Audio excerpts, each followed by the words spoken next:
Hi everyone, good evening once again. Welcome to another session of physics.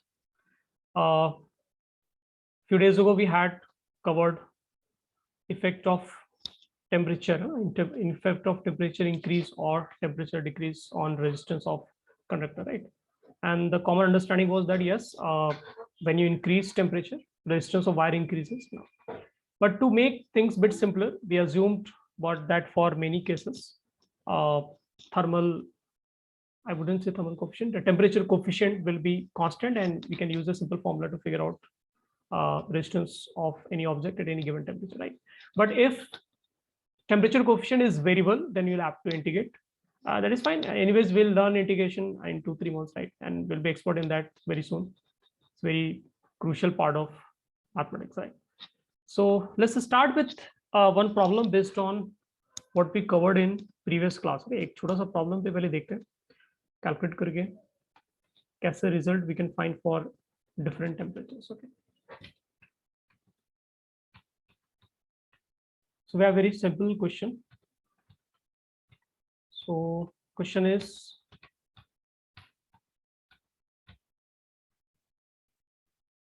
a conductor has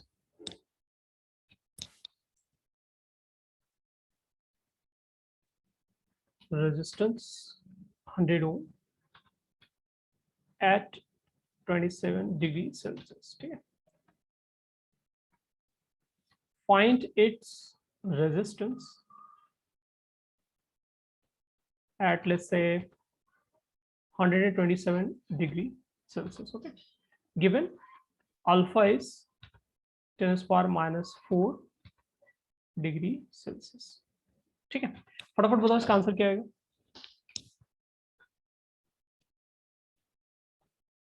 जो formula है ना, let me right formula again. So we'll use this formula, right? R2 equals to R1 1 plus alpha delta T.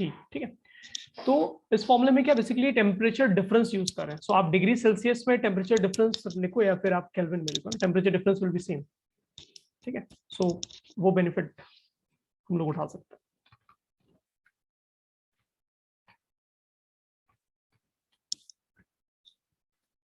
क्या answer बच्चों, fast apply करो.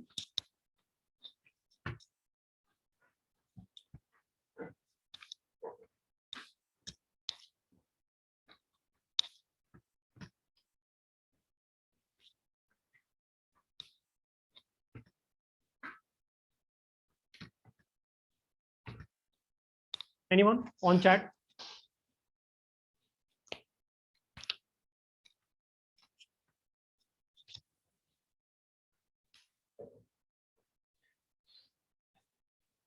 Hundred one हो रहा है, आ रहा है ना, करेक्ट. सो एक बार देख लेते हैं सब लोग. सो R2 is resistance at 127 degree Celsius. R1 is your initial resistance which is at 27 degree Celsius. तो आप यहाँ पे 100 डाल दो. 1 plus alpha which is 10 to the power -4 है ना, multiplied by delta T. Temperature difference लेना है, तो आपको 127 फाइनल टेम्परेचर हो गया, माइनस डिग्री सेल्सियस हटा दो, राइट वैल्यूज ओनली, -27. ठीक है, तो ये कितना आ रहा है मल्टीप्लाई करके 100 टाइम्स आई गेस ये 1.01 आ रहा है, right. So this will become 101 ओम. ठीक है, पास नोट करो सब लोग. Let me reply on chat अगर नोट कर लिया ऑलरेडी तो.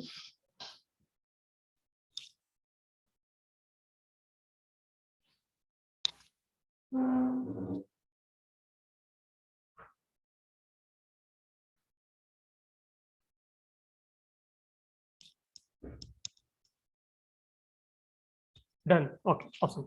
So let's move on to next problem. Problem is more like kind of theory. So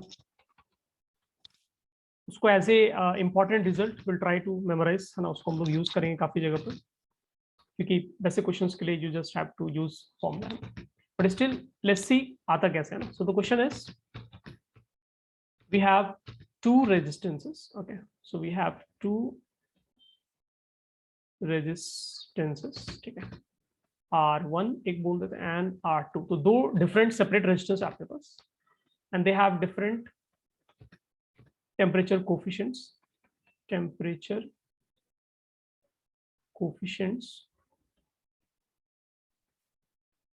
alpha 1 and alpha 2, okay. And इनको क्या है, सीरीज में ज्वाइन कर दिया हम लोगों ने, are joint in series. And we need to figure out alpha equivalent क्या आएगा। मतलब बेसिकली अगर इस दोनों रेजिस्टेंस को ना, पहले एक बार डायग्राम बना लो। So you have one resistance and one more resistance here. So R1 alpha 1 ये हो गया फर्स्ट रेजिस्टेंस, और ये दूसरा रेजिस्टेंस हो गया, ठीक है। And let's say initial temperature कुछ होगा, may be can write T1 if you want. So T1 पे मान लो ये है ना। अब इसको हम लोग किसी टेम्परेचर वैल्यू से अगर हीट करेंगे तो क्या होगा, दोनों ही रेजिस्टेंस का टेम्परेचर इंक्रीज होगा, right. So R1 will be some new value, R1 prime में भी we can say that, right. And R2 आपका इंक्रीज होकर may be it will become R2 prime. So different temperature पे दोनों का temperature आपका resistance increase होगा। So what we want to figure out is दोनों का कंबाइंड टेम्परेचर इंक्रीज करने से जो रेजिस्टेंस के बिहेवियर में चेंज आ रहा है। What if we consider only one single resistance and उसका resistance value is R equivalent and not E, let's write alpha, and equivalent temperature coefficient is let's say alpha, ठीक है। so उससे क्या होगा, we don't have to solve two separate resistance, है ना। नहीं तो क्या होगा, generally हमें for given temperature we'll have to figure out first resistance का temperature क्या है, resistance क्या है, second resistance का resistance क्या है, then we'll have to combine and add and that will give us the final value. So we are just interested in finding a shortcut kind of, right। तो कैसे करेंगे इसको ध्यान से देखो। अज्यूमिंग इनिशियल टेम्परेचर T1 था और उसको हम लोग टेम्परेचर T2 पे ले जा रहे हैं। तो मैं एक एरो बना दे रहा हूँ, T1 से लेट्स से टेम्परेचर T2 ले जा रहा है, which means basically delta T will be our temperature difference, है ना। तो R1 को अगर आपने हीट किया तो new resistance of first resistance register will become R1 prime. So will right R1 1 plus alpha 1 delta T, temperature difference दोनों के लिए सेम है, ठीक है। तो ये आपका फर्स्ट रेजिस्टेंस का वैल्यू हो गया। सेकंड रेजिस्टेंस का वैल्यू हो जाएगा आपका सिमिलर फैशन में, we can write R2 1 plus alpha 2 delta T, ठीक है। सो बेसिकली हम लोगों ने दोनों ही रजिस्टर का एट हायर टेम्परेचर T2 और फाइनल रेजिस्टेंस वैल्यूज क्या आएगा वो हम लोगों ने लिख लिया, ठीक है।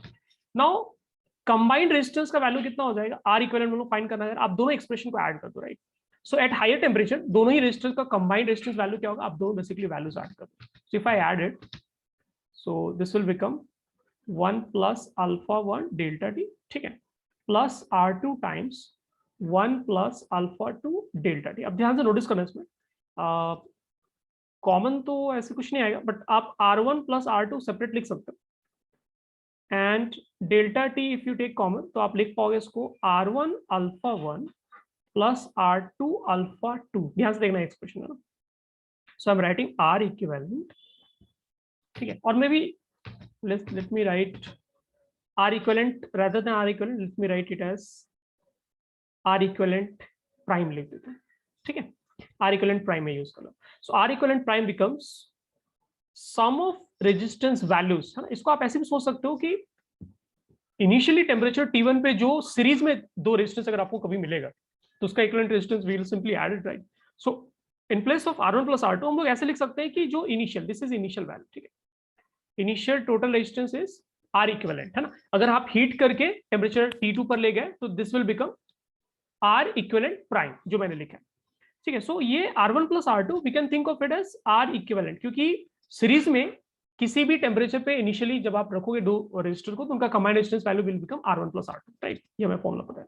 Plus then you have some random expression R1 alpha 1 plus R2 alpha 2, है ना, इनटू डेल्टा T, ठीक है। And this is formula of R equivalent prime. So this is formula of at higher temperature T2 आपका equivalent resistance का value क्या होगा, is equal to initial equivalent resistance का value plus some random expression, some weird expression, ये term, and then multiplied by delta T। तो ये देखो pattern क्या मैच कर रहा है। जैसे देखो फर्स्ट रेजिस्टेंस में क्या है, 1 plus alpha 1 delta T, right. So alpha 1 delta T से आपका मल्टीप्लाई हो रहा है। सिमिलरली मैं यहाँ पर अगर इसको कॉमन ले लेता हूँ, let me right one more step, okay, एक स्टेप और ले लेते हैं तो फिर मैं आपको सिमिलैरिटी ज्यादा समझा पाऊंगा। सो आप क्या करो, R equivalent which is R1 plus R2 ना, R1 प्लस R2 आप कॉमन ले लो, ओके। R1 प्लस R2 क्या करें हम लोग यहाँ से, ना यहीं से स्टेप कन्वर्ट कर लेना। सो अब आप R1 प्लस R2 कॉमन ले लो तो हमारे पास क्या बचेगा, 1 plus R1 alpha 1 plus R2 alpha 2 divided by R1 plus R2, ये मतलब एक वैल्यू हो गया ना, it will be some value depending on temperature T1 पे resistance R1 R2 alpha 1 alpha 2 क्या था, जो भी है आप वहां पे रख दो, मल्टीप्लाइड बाय डेल्टा टी। अब ये पैटर्न को आप मैच करो, पैटर्न कंपेयर करो, so you can clearly see, जैसे R1 के लिए क्या था, R1 prime is equal to R1 multiplied by 1 plus some constant जिसको अल्फा 1 लिखा है हम लोगों ने, इनटू डेल्टा टी। R2 के लिए भी सेम है, R2 prime equals to R2 1 plus some constant multiplied by delta T. तो सिमिलर फॉर्म में क्या है, यहाँ पर आप बोल सकते हैं कि R equivalent prime which is equivalent resistance at higher temperature is equal to R1 plus R2 which is equivalent resistance. इसको मैंने यहाँ पे ये भी लिखा ना, हम लोगों ने इसको लिखा है R इक्विवेलेंट भी लिखा, राइट। सो आप ऐसे सोच R इक्विवेलेंट बोल सकते हैं। तो ये पैटर्न क्या हो रहा है, हमारा मैच कर रहे हैं। सो हम लोग ऐसे बोल सकते हैं कि ये जो टर्म है R1 alpha 1 plus R2 alpha 2 divide by R1 plus R2, this term is basically equivalent thermal coefficient, हम लोग इसको इस तरह से बोल सकते हैं, ठीक है। So this term can be written as alpha equivalent. So in short alpha equivalent का वैल्यू हो जाएगा, अगर आपके पास दो रजिस्टर है R1 R2 एंड उनके आपको टेम्परेचर कोफिशिएंट वैल्यूज गिवन है, तो इक्विवेलेंट कोफिशिएंट कैसे निकालेंगे, आप ये फॉर्मूला आपको यूज करें जब भी सीरीज में कनेक्टेड होगा, ठीक है। This is important in the sense, हम लोग ये डिराइव नहीं करेंगे, ऑलरेडी मैंने एक्सप्लेन कर दिया, but will won't do it again. ये आपको एज ए एक्सप्रेशन याद होना चाहिए, will use it wherever we get similar questions, ठीक है। बस आपको वैल्यूज पुट करना होता है and you have to calculate, ठीक है। इनफैक्ट ये तो सीरीज के लिए मैंने आपको दिखा भी दिया कि कैसे ये एक्सप्रेशन आ रहे हैं, पैरेलल के लिए तो क्या है और डिफिकल्ट हो जाएगा, बहुत सारे अप्रॉक्सिमेशंस उसमें लेने पड़ते हैं, and then we reach to this point जहां पर कंपेयर करके वी कैन से कि this constant term is alpha equivalent, ठीक है। सो इन शॉर्ट ये फॉर्मूला हम लोगों ने क्यों बनाया, आपके पास दो रजिस्टर है, T1 टेम्परेचर से T2 टेम्परेचर पे आप हीट कर रहे हैं उसको, दोनों रजिस्टर्स का जो अल्फा 1 अल्फा 2 है वो डिफरेंट है, तो मैं इक्विवेलेंट अल्फा निकाल सकता हूँ, इक्विवेलेंट टेम्परेचर कोफिशिएंट में निकाल सकता हूँ। तो उसके बाद क्या होगा, मेरा प्रॉब्लम बहुत सिंपल हो जाएगा, मैं दो अलग अलग रजिस्टर्स यूज नहीं करूंगा, I will simply use one resistance जिसका equivalent value will be R equivalent and उसका temperature coefficient will be alpha equivalent. और अल्फा इक्विवेलेंट कैसे आएगा, फॉर्मूले से आ जाएगा। R इक्विवेलेंट कैसे आएगा, that we already know, R1 plus R2 करते हैं, सीरीज में होता है, तो अगर पैरेलल में होगा तो उसके लिए हम लोग नेक्स्ट पेज में जाएंगे, ठीक है। नोट करो और लेट मी नो अगर किसी को इसमें कुछ गड़बड़ लग रहा है तो।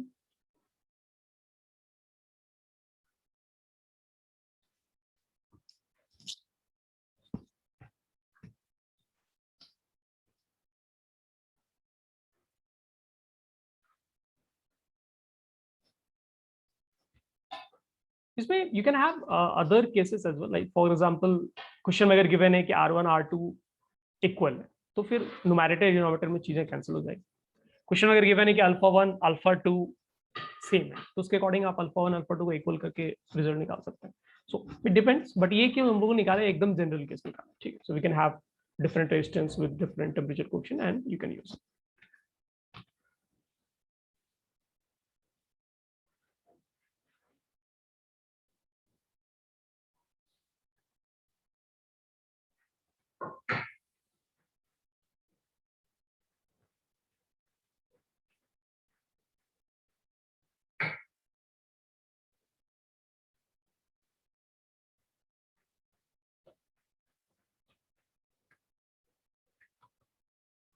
ओके बच्चों, नोट कर ले सब लोगों ने, बढ़िया, आगे चैट पे रिप्लाई कर दो, you have already noted it.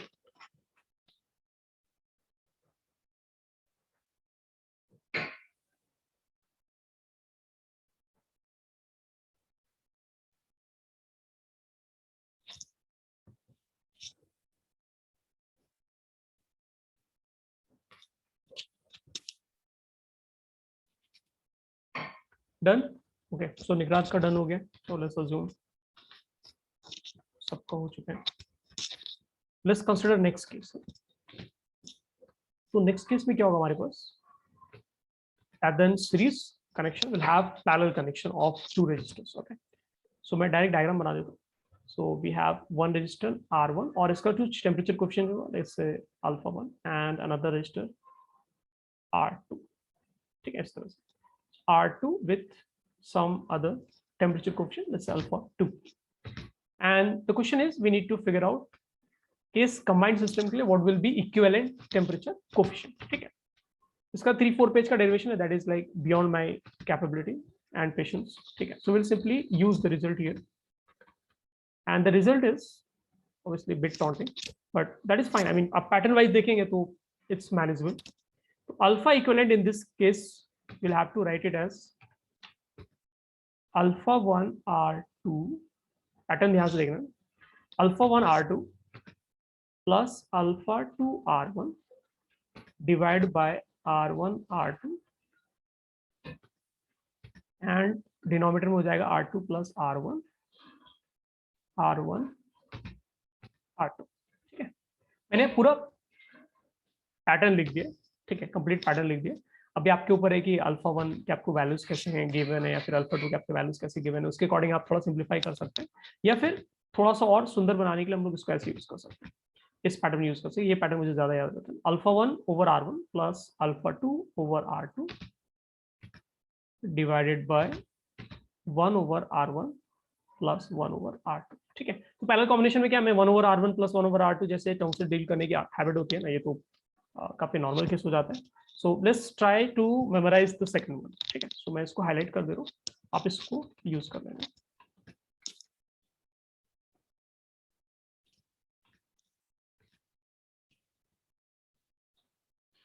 थोड़ा बेटर लग रहा है,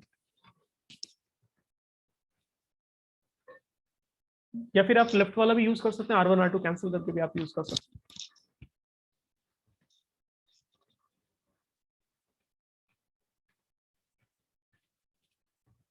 हो गया बच्चों, नोट कर लिया, बढ़िया आ गया। This is for parallel combination, like I said earlier, ये पैरेलल, ऑब्वियसली यहाँ पे दो रेजिस्टेंस आपको पैरेलल में दिख रहा है, राइट। दिस इज फॉर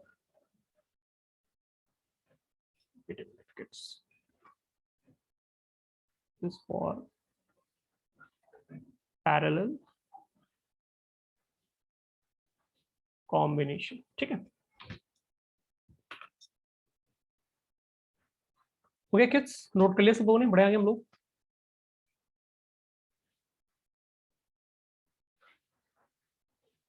ठीक है, सो आई गेस सारे बच्चों नोट कर लिए, नेक्स्ट पे चलते हैं।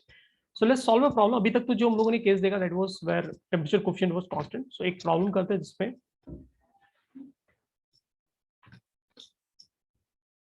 टेंपरेचर कोएफिशिएंट क्या आपका वेरिएबल है। Let me right the complete question.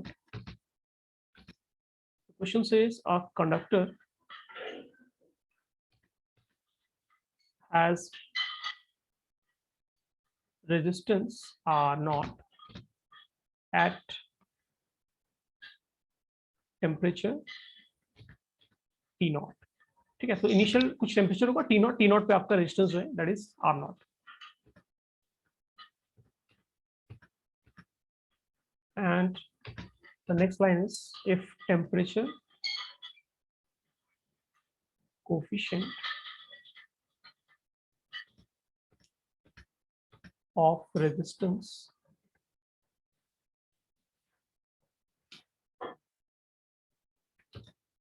varies with temperature as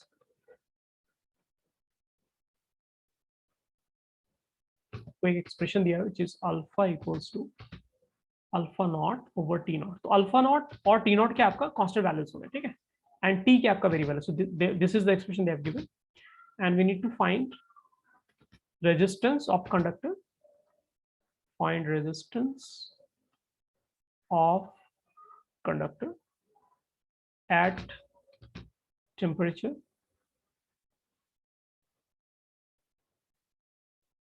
to T naught. ठीक है, so initial temperature T naught था और हमें two T naught temperature we need to figure out.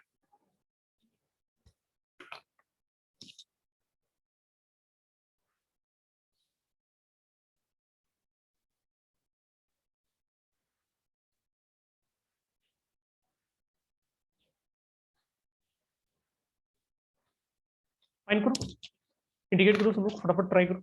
Indicate करना पड़ेगा ऑब्वियसली, क्योंकि यहाँ पे क्लियर दिख रहा है कि आपका टेम्परेचर कोएफिशिएंट क्या है, टेम्परेचर पे डिपेंड कर रहा है। सो टेम्परेचर बड़ा होगा तो अल्फा का वैल्यू भी आपका इंक्रीज होगा, right. So need to indicate and calculate.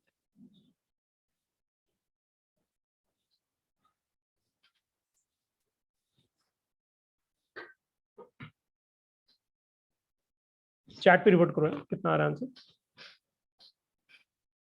Chat पे थोड़ा डिफिकल्ट होगा लिखना, you can also unmute and share with us.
आ रहा है किड्स रिजल्ट?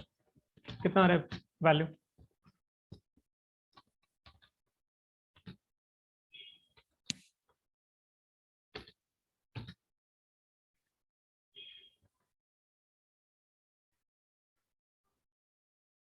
प्रश्न तो याद होगा सबको ना, 1 प्लस अल्फा डी टी है ना, और ये आपको टेम्परेचर इनिशियल से फाइनल टेम्परेचर तक आपको इंडिकेट करना है, ठीक है। थोड़ा सा इंडिकेशन इन्वॉल्व है, it might be bit uneasy for couple of kids, that is fine.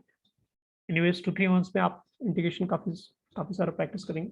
So will just write values here. R naught हो गया आपके पास, 1 प्लस अल्फा का वैल्यू रख दो function, T naught 2 T naught है ना, alpha naught over T naught T D T. Like I said earlier, alpha naught के आपका एक कांस्टेंट वैल्यू, टी नॉट के आपका initial temperature which is a constant value, right. So इनको क्या आप कॉमन ले लो, उनका इंटीग्रेशन से कोई लेना देना नहीं। So we can take it out, alpha naught और टी नॉट आप इनको बाहर कर दो। So all we need to integrate is T, ठीक है, विथ रिस्पेक्ट टू टी। तो बहुत सिंपल है, एक्स का integration x x square by 2 आ जाएगा, right. So this will give us T square over 2। So let's write it, 1 plus alpha naught T not, और ये आपका हो जाएगा टी स्क्वायर ओवर 2, और इसमें आपको वैल्यूज रखने। सो वैल्यूज रखने, lower limit is T not, upper limit is 2 T naught, ठीक है। अब यहाँ पर हम लोग थोड़ा सा सब्स्टिट्यूशन कर लेते हैं इनका, सिंप्लीफाइड। तो फाइनल रेजिस्टेंस आपको मिल जाएगा R naught 1 plus alpha naught T naught, है ना। देखो 2 डिनोमिनेटर का 2 बाहर ले लेते हैं, हमारे पास क्या बच रहा है, टी स्क्वायर। तो अगर 2 टी नॉट आप रखोगे तो this will become 4 T not square, right, minus lower limit रखोगे तो it will become T not square, ठीक है। सो इवेंचुअली देखो किड्स के कितना आ रहा है, आर नॉट आ रहा है ये 1 plus I guess 1 T naught will get cancel out, right. So will write 3 alpha naught T naught over 2, I guess, yeah, correct. R naught 1 plus 3 over 2 alpha naught. Yeah, that's fine. So this is how we need to calculate if they've given you variable resistance. Okay.